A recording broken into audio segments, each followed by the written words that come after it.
আসসালামু আলাইকুম। আজকে আমি যাচ্ছি আমার দুলাভাইয়ের রিসোর্টে। তো সাথে আমার বোনও ছিল। আমার বোন হঠাৎ করেই প্ল্যান করলো ও ভাইয়ার রিসোর্টে যাবে, ভাইয়াকে সারপ্রাইজ দেওয়ার জন্য। তো আমি আর আমার বোন বের হয়ে গেছি। একটা উবারও কল করে নিয়েছি। এখন চলে যাব ভাইয়ার রিসোর্টে। আমাদের বাসা থেকে ভাইয়ার রিসোর্টে যেতে মোটামুটি ৩০ মিনিটের মতো সময় লাগে। তো আমরা অলমোস্ট চলে এসেছি। এই তো। ভাইয়ার রিসোর্টের নাম হচ্ছে ব্ল্যাকক্রাফট রেস্টুরেন্ট অ্যান্ড রিসোর্ট। এইখানে আউটডোর ওয়েডিং থেকে শুরু করে সুইমিং পুলও আছে। ভাইয়ার রিসোর্টটা বেশ সুন্দর। এখানে অনেক সুন্দর সুন্দর ওয়েডিং হয়, ইভেন্ট হয়। তো ভাইয়ার রেস্টুরেন্টটা আজকে আমি পুরোপুরি ঘুরে দেখাতে পারিনি, যেহেতু আমাদের যেতে একটু লেট হয়ে গেছে এবং সন্ধ্যাও হয়ে গিয়েছিল। তো আমি ইনশাল্লাহ আরেকদিন ভাইয়ার পুরো রেস্টুরেন্টটাকে ঘুরে দেখাবো আপনাদেরকে। যারা পিকচার তুলতে অনেক বেশি পছন্দ করেন তাদের জন্য এটা একটা মাস্ট ট্রাই প্লেস। আর তাদের খাবারও কিন্তু বেশ ভালো। যাই হোক, আমরা যাওয়ার পরে হচ্ছে ভাইয়ার অফিসে বসে অনেকক্ষণ গল্প করলাম, আড্ডা দিলাম, বেশ ভালো লাগছিল। একটু রেস্ট করলাম, ফ্রেশ হলাম, তারপর আমরা হচ্ছে নিচে গিয়ে খাওয়া দাওয়া করলাম। তো এটা হচ্ছে ভাইয়ার অফিস। ভাইয়ার অফিসেই বসেছিলাম প্রায় অনেকক্ষণ। ভাইয়ার অফিসে ঢুকলে আর বের হতে ইচ্ছা করে না, কারণ এত সুন্দর করে সব কিছু গুছানো অ্যান্ড সব কিছু এত সুন্দর ইন্টেরিয়র ডিজাইন আমার কাছে বেশ ভালো লাগে। তো আমি ভাইয়ার অফিসটা ঘুরে ঘুরে দেখছিলাম আর ভিডিও করছিলাম আপনাদের জন্য। আর এদিকে এসে দেখি ভাইয়ার কিছু ক্রেস্ট এখানে সাজানো ছিল। ভাইয়া যেহেতু নর্থ সাউথের স্টুডেন্ট, ভাইয়ার কনভোকেশনের যে ক্রেস্ট ছিল সেটা এখানে সাজানো ছিল। তো সব কিছু আমি ঘুরে ঘুরে দেখলাম। এরপর আমরা নিচে চলে আসলাম। উপরে বসে খাওয়া দাওয়া করা যেত, বাট আমি বললাম যে না ভাই, আমরা নিচে বসে খাওয়া দাওয়াটা করি, কারণ এখানকার প্লেসটা এত সুন্দর আর এত বাতাস ছিল ওই দিন, বেশ ভালো লাগছিল। তো নিচে বসে হচ্ছে আমরা খাবার অর্ডার করলাম। ভাইয়া আমাদের জন্য অনেকগুলা খাবার অর্ডার করছে।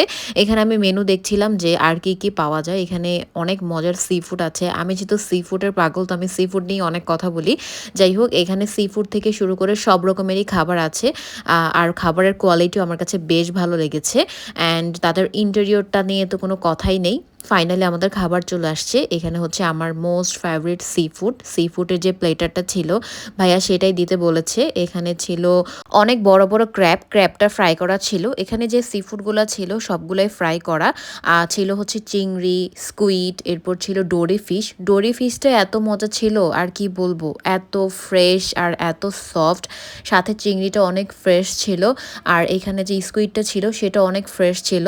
যারা সি ফুড লাভার আছেন আমার মতো, তারাই বুঝবেন এটা, যে সি ফুডটা ফ্রেশ না হলে খেতে ভালো লাগে না। বাট এখানকার প্রত্যেকটা আইটেম অনেক ফ্রেশ ছিল আর অনেক মজা ছিল।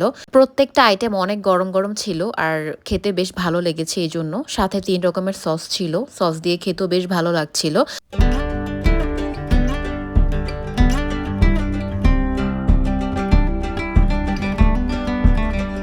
এরপর ভাই আমাদের জন্য ড্রিঙ্কস অর্ডার করলো। এটা ছিল গামি বিয়ার। এটাও খেতে বেশ মজা ছিল, একদম রিফ্রেশিং। এত ফ্রাইড আইটেম খাওয়ার পরে যখন এই রিফ্রেশিং ড্রিঙ্কসটা খাওয়া হয় অনেক ভালো লাগে আর শান্তিও লাগে। আলহামদুলিল্লাহ, বেশ ভালো লেগেছিল এটা খেতে। এরপর আরেকটা আইটেম চলে আসে যেটার নাম হচ্ছে পেশোয়ারি বিফ। এটাও খেতে বেশ মজা হয়েছিল মাশাল্লাহ। আর এটার সাথে দেওয়া হয়েছিল পরোটা দিয়ে এই পেশোয়ারি বিফটা খেতে জাস্ট ওয়াও।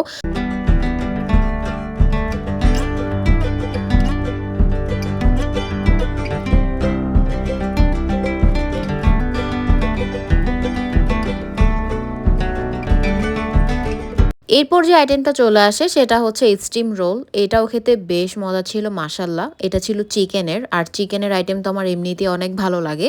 এখানে ছিল ৮ পিস, খেতে বেশ ভালো ছিল আর বেশ রিফ্রেশিংও ছিল। স্টিম রোলের ভেতরে চিকেনের পরিমাণটা একদম ঠিকঠাক ছিল। আমার কাছে এই ব্যাপারটা ভালো লেগেছে। আমি একটু পরেই খাবো, তখন আপনাদেরকে ভেঙে দেখাবো যে ভেতরে চিকেনের পরিমাণটা কি পরিমাণের ছিল।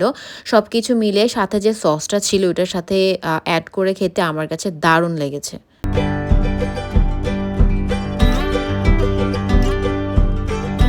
এত আইটেম খাওয়ার পরে এখন আমার most favourite sizzling brownie with ice cream. এটাও আমার কাছে বেশ ভালো লেগেছিল, কারণ অনেকগুলা সি ফুড খাওয়া হয়েছে, এরপর বিফ, সাথে স্টিম রোল, এত কিছু খাওয়ার পর যখন আপনি একটা মিষ্টি জিনিস খাবেন আর সেটা যদি হয় ব্রাউনি আর সাথে থাকে আইসক্রিম, তাহলে তো আর কোনো কথাই নেই। এটা আমার কাছে বেশ মজা লেগেছিল। আর অনেক কিছু খাওয়ার পর খেয়েছি তো, যার কারণে খেতে খুবই ভালো লাগছিল।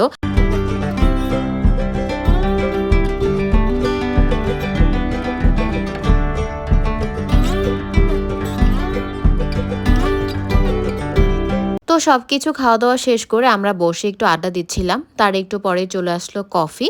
আমি যেটা নিয়েছিলাম সেটা ছিল ক্যাপাচিনো আর আমার বোন নিয়েছিল ব্লাক কফি। তো এটার উপরে হচ্ছে চকোলেট দেওয়া ছিল। সেটা আমি ভালোভাবে মিক্সড করে এখন খাবো। আমার কাছে কফিটাও ভালো লেগেছে।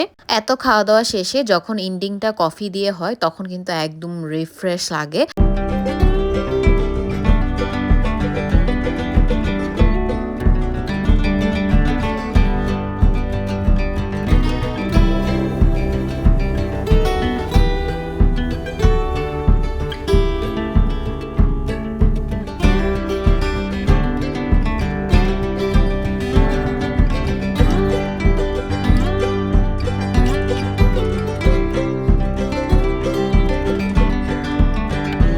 ফাইনালি আমাদের খাওয়া-দাওয়া শেষ। আজকে অনেক ফান হইছে, অনেক আড্ডা হইছে, বেশ ভরপুর খাওয়া-দাওয়া হইছে। এখন বাসায় যাওয়ার পালা। তখন অলমোস্ট ৯ টার বেশি বাজে। রেস্টুরেন্টে অনেক ভিড় ছিল। যাই হোক আমরা গাড়িতে উঠে গেছি। এখন বাসায় চলে যাব। ভাইয়া আমাদেরকে বিদায় দিয়ে চলে গেল রেস্টুরেন্টে আবার। তো ভাইয়ার এখনো যেহেতু কাজ শেষ হয়নি। তো ভাইয়া যাওয়ার আগে আমাদের ২ জনকে আইসক্রিম কিনে দিয়ে গেল। এখন এই আইসক্রিম খেতে, খেতে বাসায় চলে যাব। বাই দ্য ওয়ে আমি আমার কক্সবাজার ট্রিপের কিন্তু সবগুলো এপিসোড আপলোড করে দিয়েছি। আই থিংক আপনারা সবাই দেখে ফেলছেন। কার কেমন লেগেছে আমাকে অবশ্যই কমেন্টের মাধ্যমে জানাবেন। নেক্সট যে সিরিজটা আসবে সেটা হচ্ছে আমার থাইল্যান্ড ট্রিপ। আমার মেইন হানিমুন কিন্তু থাইল্যান্ডে ছিল। আমি বেশ কয়েক মাস আগে থাইল্যান্ড গিয়েছিলাম আমার হানিমুনের জন্য। তো সেই ভিডিওগুলো আস্তে, আস্তে আপলোড হবে। আর থাইল্যান্ড ট্রিপের প্রত্যেকটা ভিডিও কিন্তু আমার জন্য বেশ স্পেশাল। তো থাইল্যান্ড ট্রিপের ভিডিওগুলো আপলোড হওয়ার আগ পর্যন্ত সবাই নাদিমার সাথেই থাকুন। আজকে এ পর্যন্তই। আল্লাহ হাফেজ। আসসালামু আলাইকুম।